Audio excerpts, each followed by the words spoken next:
それは辛かったね。胸が痛いね。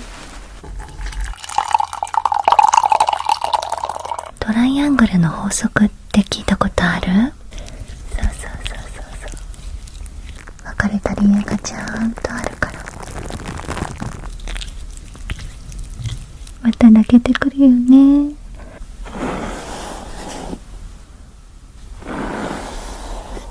いいのよ、その繰り返しで少しずつ前に進めるようになるからね。縁も切ること、もっともっと魅力的な人になります。気をつけてほしいことがあるんだ。ほっとできるひとときを。ひろみボイス。亀は昔なじみのリスと結婚した。2匹とも長生きし、とても幸せで、たくさんの子宝に恵まれたって。面白い話。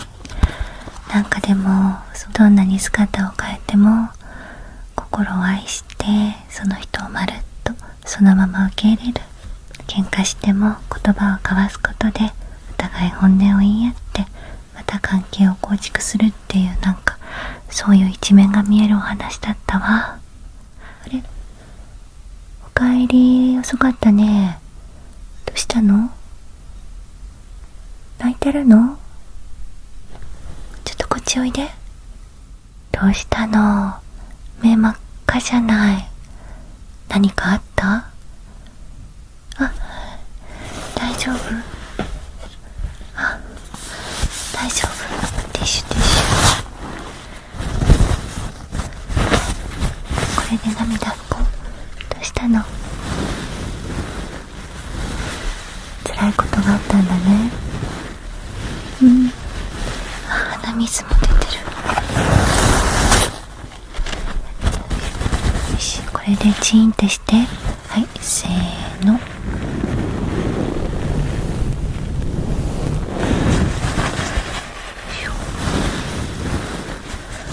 どうしたの？涙がどんどん出てくるね。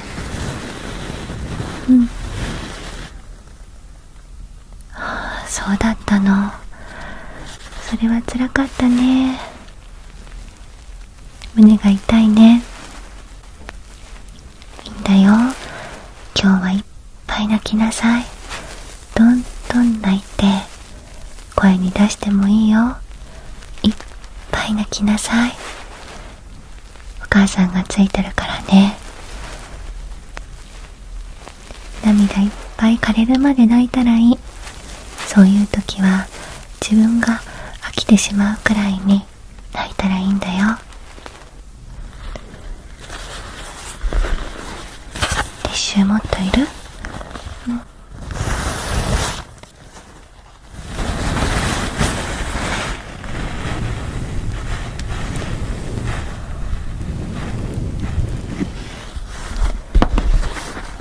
これ箱ごとあげるから、思いっきり涙流して拭いて鼻かんで。はい、どう？ちょっと気持ち落ち着けるためにアロマのラベンダー、これすごくリラックス効果があるから、ちょっとコットンに湿らせて匂い嗅いでみて。こんな匂い、いい匂いだよ。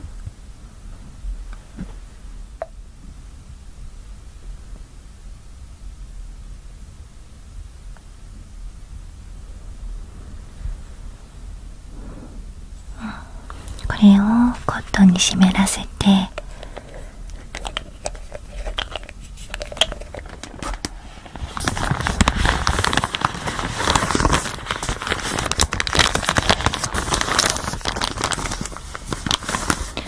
2枚くらいでいいかな。こういうコットンに2滴くらいかな、湿らせていくよ。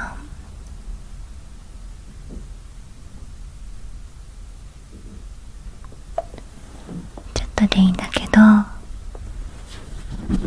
これを少しなじませて、ティッシュの下ぐらいにちょっと入れてみて。これ、はい、どうぞ。もう一個は隣に置いとこう。ちょっとお部屋がふわってラベンダーに包まれるようなイメージで。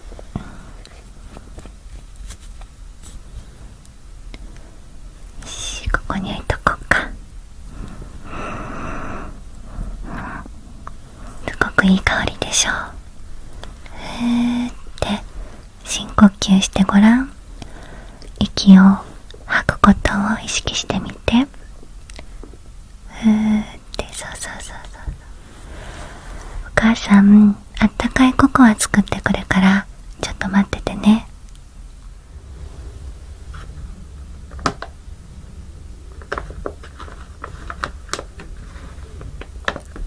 黒豆ココア、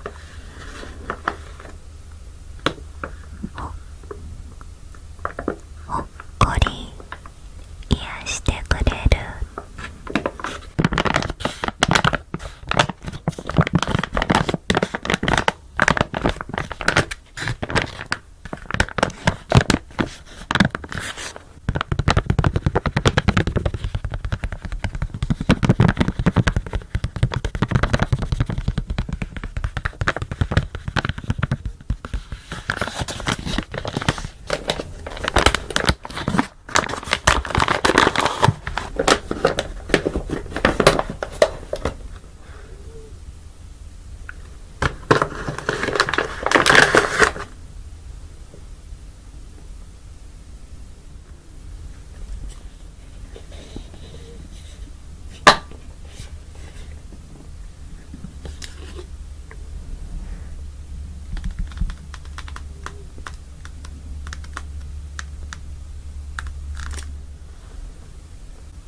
お待たせ。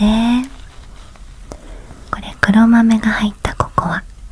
体のむくみも取ってくれるし、血流良くしてくれて、体がポカポカあったかくなるから落ち着くと思う。はい、飲んでごらん。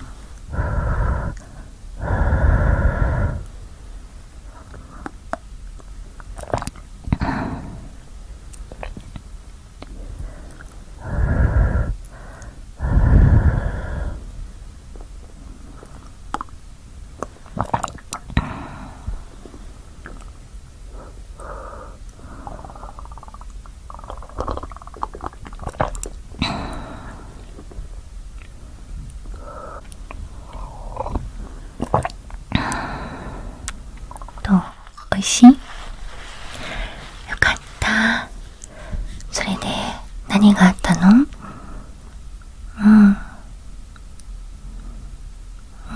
そうだったの。そっか。別れちゃったんだね。辛いね。苦しいね。今、頭の中にいろんな思い出が蘇ってると思うし、いろんな感情がぐるぐるぐるぐる自分の中を巡ってると思うんだよね。まだまだ気持ちの整理がつかないと思うから、今日は思いっきり感情を出してみてください。変にね、我慢して自分の気持ちに蓋をしたりとか、泣きたいのに我慢しちゃったりすると、1年後とか2年後とか、その人が例えば別の人、新しい人と付き合ったり結婚した時とかに変な形で出ることがあるから、まずは悲しいとか悔しいとか切ないとかいろんな気持ちをバーって出すことが大事。どんな時もそうだけどね。我慢しない、我慢しない。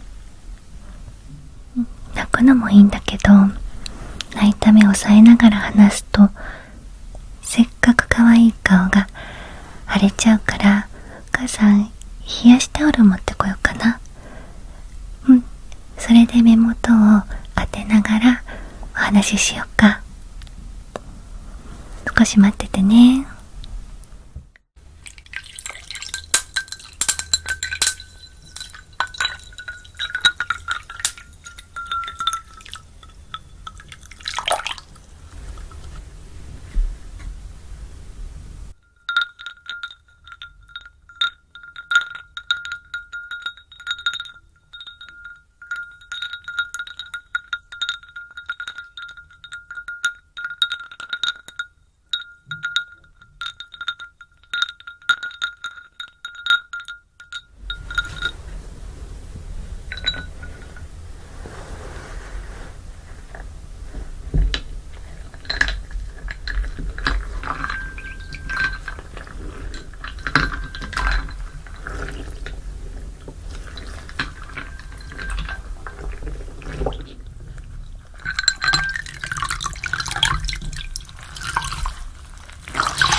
はい、お待たせ。氷水で冷やしたからすごい気持ちいいと思う。ちょっと冷たくなるよ。当てていい？はい、いくよ。どう？気持ちいいでしょ。そう。目を冷やしながらだったらいくらでも泣いて大丈夫だから。そうよ。あなたはとっても可愛いんだから。泣くのもいいよ。でも明日自分の顔がすっきりしてるように冷やしながらね。気持ちいいでしょ。そうそう。ちょっと顔も冷やそっか。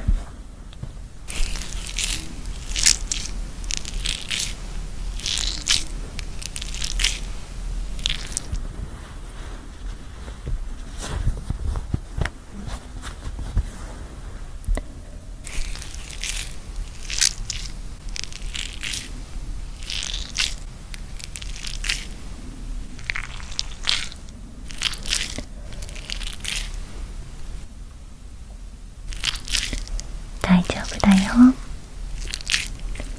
全部あなたのものになってるからね。全部無駄なことはないんだよ。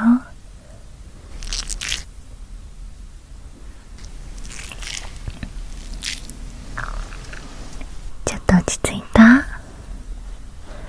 タオル持っとこうか。はい、どうぞ。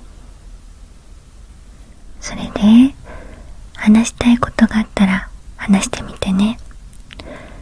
お母さんも過去にいっぱい失恋してきたけど、本当にその度にね、いろんなことに気がついたの。人間関係っていうのはすごくめんどくさくて、すごく繊細で大変なこともいっぱいあるけど、自分と距離が近かった人は自分の鏡とも言われていて、あなたに大事なことを教えてくれる存在なの。それが良くても悪くても。別れる時とか喧嘩をする時っていうのはだいたい悪い面が見えたりするでしょ。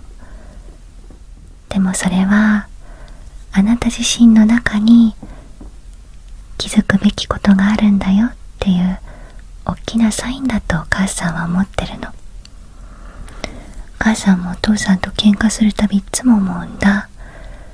これ夫のことじゃなくて私のことを言ってるんだな、私の中に問題があるんだなっていつも思ってる。過去の恋愛ではそう思えないこともあったりして、何回か同じ失敗を繰り返したこともあるんだけどね。そんなこと言っても今はちょっと聞く耳持てないよね。そう、それはひどい。許せないよね。でも気がつけてよかった。あなたにその人はふさわしくないんだよって教えてくれたんだよ。トライアングルの法則って聞いたことある？ない？トライアングル、この三角形ね、大きな三角形イメージしてごらん。目の運動にもなるからちょっとお母さんの指折ってみて。三角描くよ。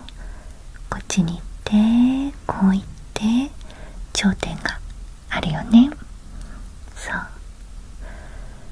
お母さん昔ね YouTube で見たことがあって、いろんなトライアングルの法則の話があると思うんだけど、お母さんが聞いた話でいいなって思った話をするね。恋愛において別れてしまった時というのは、トライアングルの底辺もしくは中間、つまり点と点、この角の部分、あなたと相手の人、よーく見て、ここに距離があるよね。二人が仲良くするためにはお互いが歩み寄ったり、どっちかが我慢している場合は相手に合わせないとジャストミートしなかった。でもあなたが自分を高めていく。そうすると同じように自分を高めてきた人と頑張らなくてもマッチすることができる。つまり今恋愛で別れたということは、もともと会ってなかった二人が、ときめきだったり容姿がタイプだったり、そんなことで頑張って付き合ってた。だけどやっぱり二人は違うの。こことここにいる人だから。だから別れちゃった。じゃあずっとここにいて、この人のところに頑張って合わせようとすると、結局また元に戻っちゃう。もともと全く違うフィールドや全く違う位置にいる二人だから。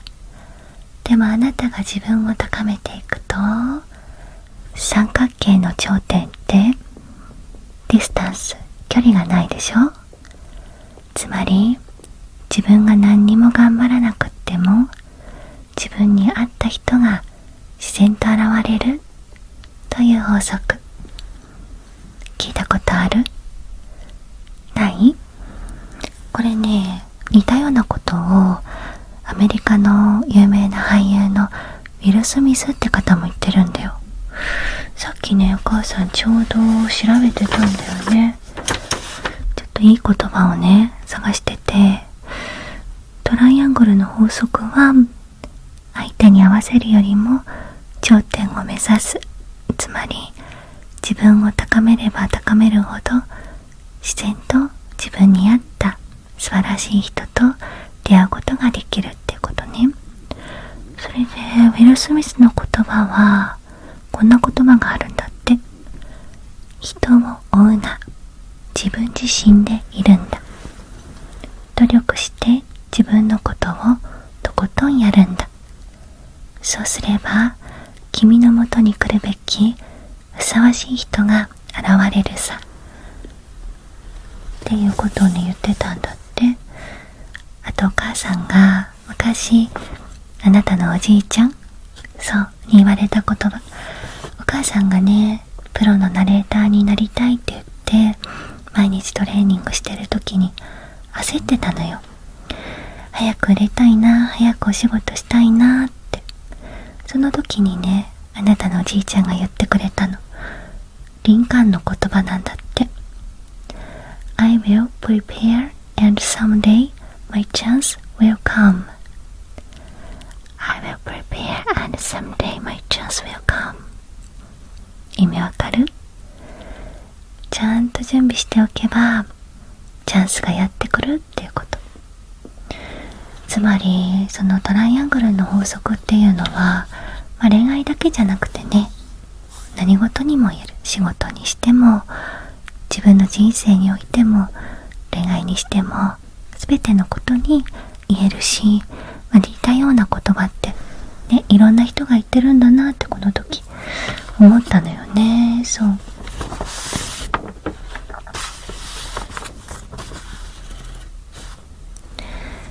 だから今本当に辛いと思うし、いろんな思い出とか言われた言葉とか反芻してると思う。だけどそれはあなたと相手の人が違ったってことで、違った人と一緒になる前に気づいてねっていうサインだったんだと思うよ。とはいえね、すっごく苦しいし、すっごく辛いと思う。そうだよね、悔しい気持ちもあるよね。泣きなさい、いっぱい泣きなさい。いっぱいいっぱい全身の涙が出てくる。水分がもう枯れちゃうくらい泣きなさい。いいんだよ、いっぱい泣いて。とことんお母さん付き合うから。そうだから、もし相手に自分のことを否定されたことがあったら、それは絶対に離れなきゃいけない人。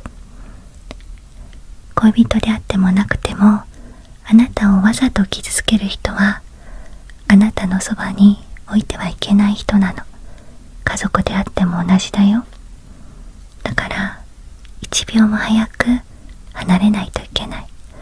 情だとか愛しさとか親しさとか、そんなこととは切り離して、あなたをわざと傷つける人がいたら1秒でもいいから離れること、縁も切ること。あなたは誰にもわざと傷つけられるべき人ではないの。あなたは本当に愛されるべき人で、大切にされるべき人なの。これだけは覚えといて。そんな人が近くにいたら一刻も早く離れなさい。いい？そして聞いてしまった言葉っていうのは、耳を通して脳に入って、脳はすごく単純な生き物だから聞いた言葉にすぐ反応しちゃうんだよね。もしそうだとしたら大変だから。あなたは素晴らしい、私は素晴らしい、私は愛されるべき人だ、私は愛されているって声に出したり、お母さんの話や動画を見たりして脳の浄化をしてください。あなたはね、素敵な人に出会えるから大丈夫。でもそのためにはまずあなた自身が自分を大切にすること、それが一番大事。恋人がいようがいまいが、自分のことを一番大切にするんだよ。自分が自分にしていること、それと似たような人が寄ってくる。自分のことを大切にできていなかったら、自分のことを大切にしてくれない人が寄ってくる。さっきも言ったみたいに、相手は鏡なの。似た人が寄ってきたりするの。自分では似てないと思ってても、自分の中にある課題が相手を通して見えることがある。別れや喧嘩、合わないなと思った時、自分の中を覗いてごらん。人は自分を自分で幸せにできる力があります。100% 自分を自分で幸せにできる力がある。それができて、どんどんピラミッドの上の方に行っていって、同じように自分を幸せにしてる人と出会う。大丈夫だよ。いろんな悲しみや苦しみやジレンマや傷ついたり、そういったことを経て、人は強くなって賢くなって、もっともっと自分を幸せにしてあげられるようになるから。さあ、ちょっと落ち着いたかな。なんかこう頭がさ、こういう時って硬くなると思うんだよね。ぐーって考えちゃうと力も入って頭も凝るから、この時期の入ったヘッドマッサージでちょっとやってもいい？コリコリって気持ちいいよ。いい？はい、いくよ。よいしょ。どう？そう、じーっとね、じっとして他のことを考えたり思い出したりするとね、どんどん負の循環に陥ったり、恋愛の場合だとやっぱり相手のことをやっぱり好きだったなって思っちゃったりね、執着に変わっちゃったりね、思い出が美化されたりねするのよ。怖いことに。お母さんもよくあったよ。でもそこには別れた理由がちゃんとあるから。頭の血行を良くして正しい判断できるようにしよう。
視野広がったかな。ちょっと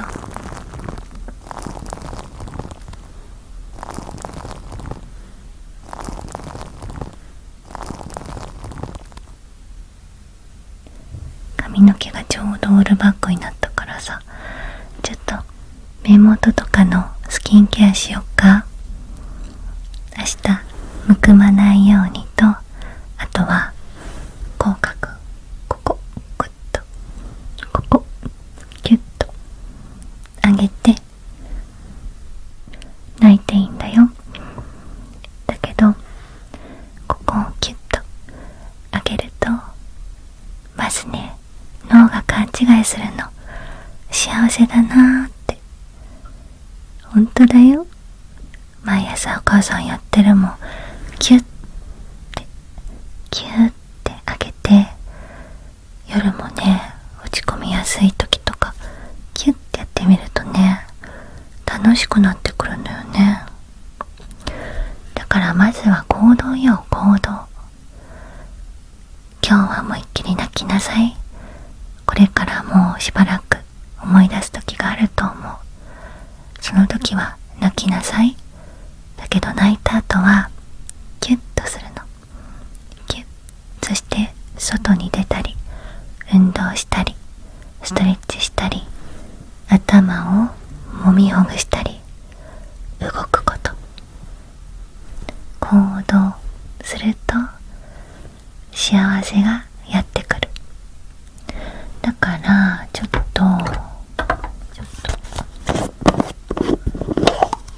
このさ、パッドでさ、軽く化粧水代わりにしよっか。そう、これお母さん昔買ったんだけど全然使わなくてこれちょっと貼るよ。いい？よいしょ。ペタ。ペタ。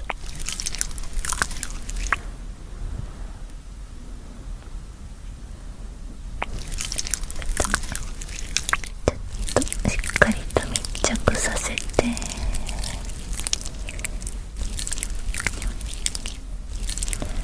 ッケー。そろそろいいかな。外すよ。よいしょ。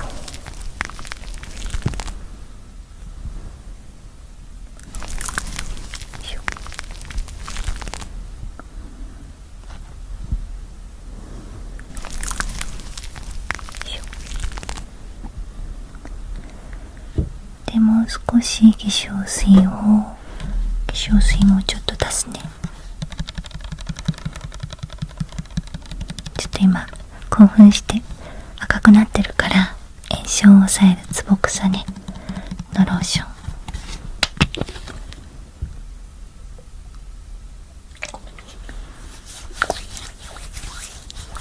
それと桃のハイギスのバットの残りを合わせて。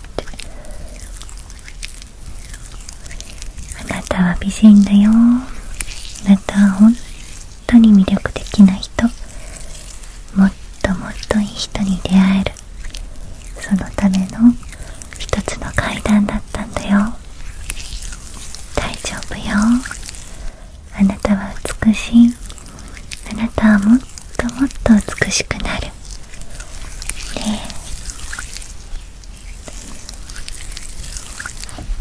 え。じゃあちょっとオイル使っていくね。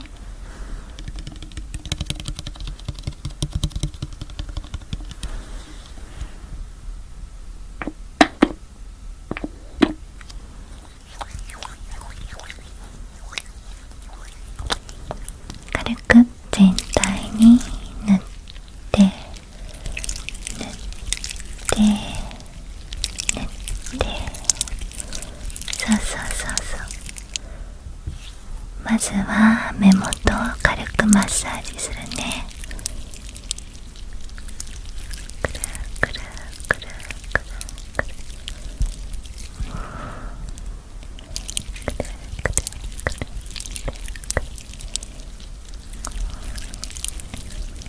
よいしょ。次にキュッてニコってするように、ここをちょっとマッサージするよ。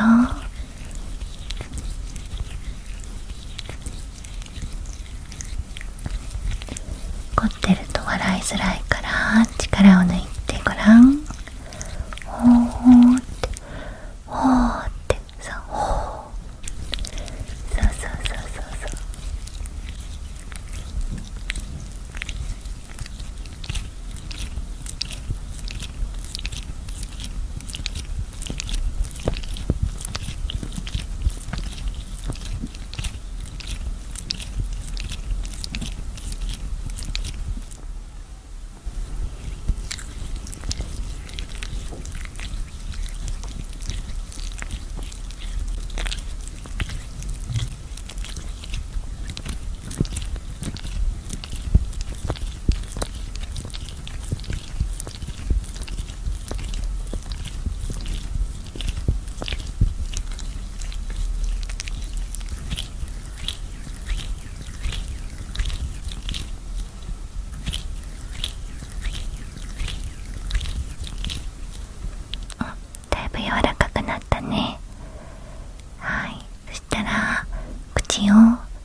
そうそうそうそう。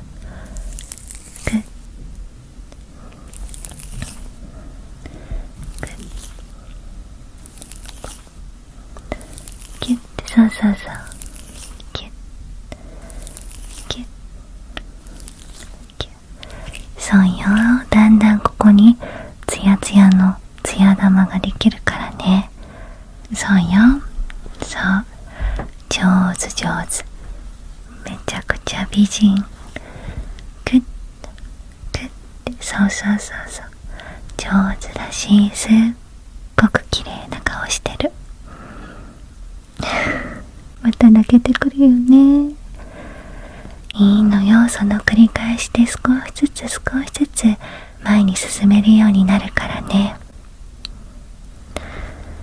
失恋とか失敗とか困難っていうのはとても大変だし、できれば味わいたくないことだと思う。だけどね、それはあなたを美しくさせてくれるエッセンスにもなり得るの。でも気をつけてほしいことがあるんだ。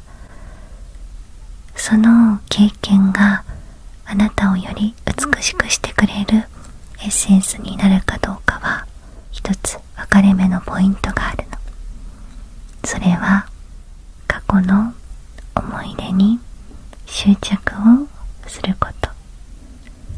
もう一つは相手に連絡をすること。もう一つは相手の行いを責めること。わかる？この3つはあなたを前に進めさせてくれないの。思い出っていうのはね、どうしても綺麗なものが残るのよ。なんでかっていうと、脳は辛いことを忘れさせてくれるように仕組みができてるから、結果として楽しかったこととか嬉しかったこととかが残りやすいんだって。もちろんそうじゃないこともあると思う。あまりにもひどすぎる思い出はそれはそれで強く残っちゃって、いずれにしてもなかなか消えない思い出として残っちゃうよね。それをずっとずっと思い出すたびにあなたは過去にとらわれることになる。いずれにしても過去を思い出すってことは、その人に見えないロープで縛られるっていうことなのね。で、もう一つ連絡をする。だいたい夜に寂しくなっちゃったりだとか、お酒を飲んで酔っ払った時に昔の人に連絡を取ってしまったりということは絶対にしないこと。どうしてもしそうになったら頭の中だけ妄想上にしてね。で、最後は相手を責めること。あの人が悪かったんだって、あの人のせいだって言いたくなることもあったと思うよ、たくさん。だけどそれもあなたを前に進めないし、あなたの顔をもっともっと不細工にしてしまう。なんでかっていうとね、そんな人を選んだのもあなたなのよ。生まれた容姿とか国とか生まれ持った両親とか以外は基本的にあなたが選んだこと。小学校とか中学校とか選べる種類がね、ないけど、でも好きな人、誰を好きになるかとか誰と付き合うかっていうのはあなたが選んでるのね。過去の人を責めるというのはその選択をした自分を責めてるっていうことなの。自分の選択に責任を持っていないっていうことなのね。だから今言った3つのことは全部自分を美しくさせられない、させてくれない、前に進んでもっと美しくなるはずがそれを妨げてしまう、そういうことになる。だから今言ったことは気をつけてね。思い出や囚われてる人に本当にさようならをしたかったら、こういう言葉を言うといいかも。私は今まで自分が関わった人や、時には裁きをねしたいと思った人いると思うけど、全員を許しますって。そして私自身が目に見えないロープを断ち切って、自分自身が自由になりますって。相手を許して自分を解放させる、そういう言葉をちょっと言ってみてごらん。言葉って本当不思議でね、すごく効果があると思う。よし、じゃあ髪の毛きれいにしましょうか。あなたが大好きなコーミングでね。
とっても美人さん。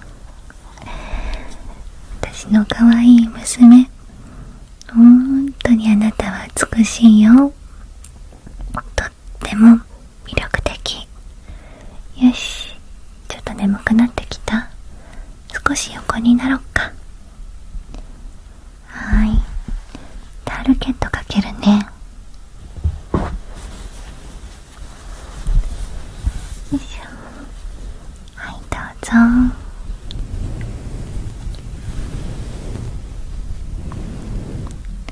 寒くない？大丈夫だよ。あなたにはもっともっとふさわしい人がいるからね。あなたはとっても素晴らしい人だから。とても美しくて優しくて賢くて強い人だから。過去に執着しないで、悲しい時は思いっきり泣いて、あなたを傷つける人とはすぐに離れて、悲しみは少しずつ少しずつ癒えていくから。自分が味わったいいことだけをずっと持っていってね。あなたはこれからもっともっといい恋愛をします。恋愛を重ねるたびに自分に気がついて、自分を知って、もっともっと魅力的な人になります。そして少しずつ前を向いて行動していった先に、あなたとぴったりと会う人と自然と巡り合うことができます。だってあなたはとっても魅力的だから。可愛くて可愛くて美人で美しい子。自分の力で自分を幸せにしてあげてね。あなたにはその力があるからね。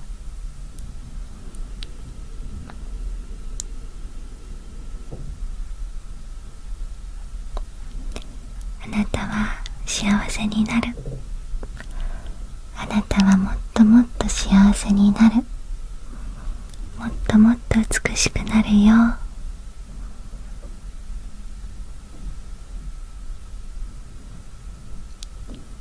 今日は本当に大変だったね。よく帰ってきてくれました。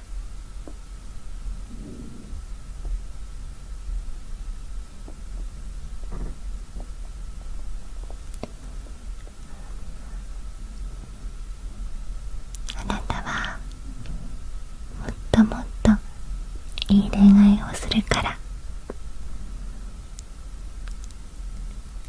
自分にお疲れ様、よく頑張ったね、私はもっと綺麗になる、もっと自分を幸せにできるよって声をかけてあげて。大好きだよ。